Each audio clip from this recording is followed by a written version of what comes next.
Assalamu alaikum wa rahmatullahi wa barakatuh. Salut tout le monde et bienvenue sur cette nouvelle vidéo. Dans les vidéos précédentes, on a parlé des 5 piliers de l'islam, ces fondamentaux qui rythment la vie du musulman. La salat, le zakat, le jeûne du ramadan, le hajj. Ces actes, c'est l'expression de notre foi, ce qu'on montre de nos convictions profondes. Aujourd'hui, on va explorer ce qui nourrit ces actions, ce qui leur donne tout leur sens, les 6 piliers de la foi, ou al-iman. C'est le socle des croyances de chaque musulman, la base de notre relation avec Allah. Il ne s'agit pas juste de les connaître, mais de vraiment les comprendre, de les méditer, pour qu'ils fassent partie de nous et nous guident sur le droit chemin. Le premier pilier, le plus important, c'est la croyance en Allah. Croire en Allah, ce n'est pas juste dire qu'il existe, c'est reconnaître qu'il est absolument unique. Il n'y a d'autre Dieu qu'Allah, cette phrase, la shahada, c'est le cœur de notre foi. Ça veut dire qu'Allah est unique dans son pouvoir, dans le droit qu'on l'adore, unique dans ses noms et attributs parfaits. Reconnaître l'unicité d'Allah, c'est refuser toute autre forme de divinité. C'est lui faire entièrement confiance, se soumettre à sa volonté avec amour et humilité, et lui réserver toute notre adoration.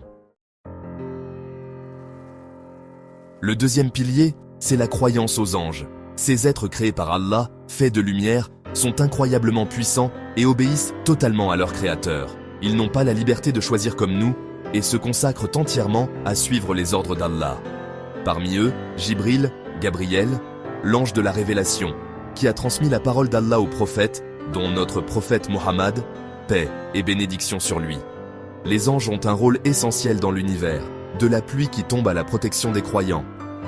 Croire en eux, c'est reconnaître l'immensité de la création d'Allah et la perfection de son œuvre.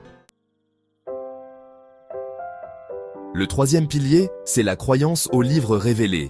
Allah, infiniment miséricordieux, a envoyé des livres sacrés pour guider l'humanité sur le bon chemin. La Torah à Moïse, les psaumes à David, l'évangile à Jésus. Chaque livre a été donné à un peuple à un moment précis. Le Coran, dernier livre révélé au prophète Mohammed, paix et bénédiction sur lui, est la parole d'Allah parfaitement conservée, la lumière qui éclaire nos cœurs et nous guide vers le salut.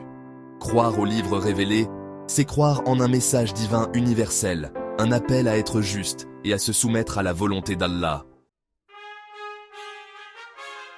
Le quatrième pilier, c'est la croyance aux prophètes. Allah, dans sa grande sagesse, a envoyé des prophètes à toutes les nations pour les guider vers la vérité. De Adam, le premier homme, à Muhammad, paix et bénédiction sur lui. Le dernier des prophètes, tous ont transmis le même message divin, l'unicité d'Allah et la nécessité de l'adorer.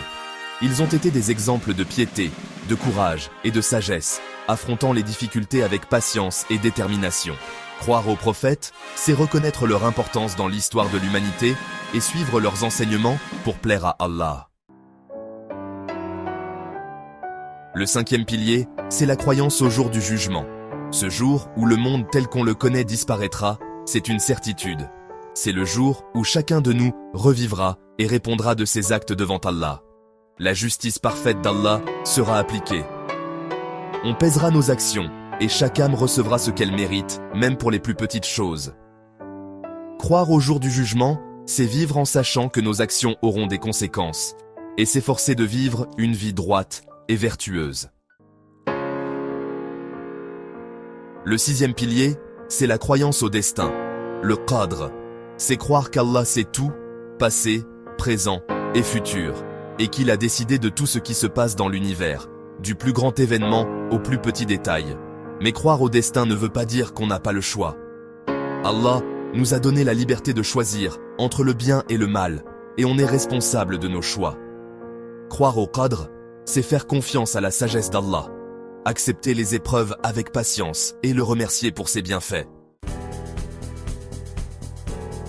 J'espère que cette vidéo vous a aidé à mieux comprendre les 6 piliers de la foi en islam.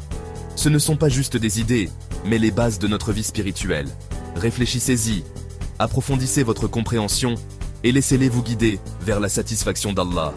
Si cette vidéo vous a éclairé, n'hésitez pas à liker, à la partager et surtout à vous abonner à la chaîne pour ne rien rater des prochaines vidéos.